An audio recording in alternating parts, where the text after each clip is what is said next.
An Gregor sein preußischer Stiefsohn möchte in Spanien und einen halben Betrieb kaufen. Und für das verkauft er der preußischen Apothekerin sein Haus zu Lansing, wo der Pfarrer und die anderen 3 drinnen hausen. Danach fliegt er mit dem Flieger wieder auf Spanien retour. Sein Stiefvater lässt sich von derer zur Gaudi im Holztaus umeinander hetzen, weil er irgendwie auf sie steht. Für eine Zeitung wird Kathi mit ihrem verkehrten Leiberl mit einem blöden Spruch drauf fotografiert. Das lässt sich aber nur bei der Zeit ausbessern. Die Platzl von der Gemeinschreiberin werden von den Leuten recht gern gegessen.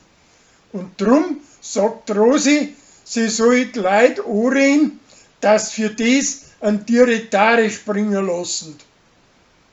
Das gefällt ihr aber nicht und drum lassen sie es wieder bleiben. Die Leni und Uschi kochen für sich und für ihre Alten ein veganes Essen. Aber denen taugt das gar nicht und drum hauen sie sich davor mit einer Pizza voll. Das kriegen ihre Weiber aber mit und wie es nachher da soweit ist, kriegen sie statt den veganen Essen eine gewöhnliche Pizza und bringen da aber nichts mehr runter.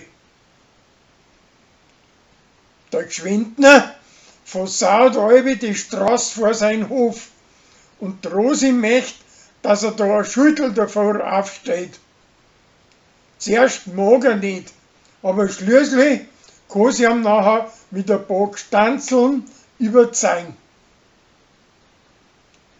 An Berli, seine Tochter, Sophia, schlägt mit ihrem kleinen Dirndl am Vogelhof auf, weil ihr eigener Hof auf Kant gekommen ist.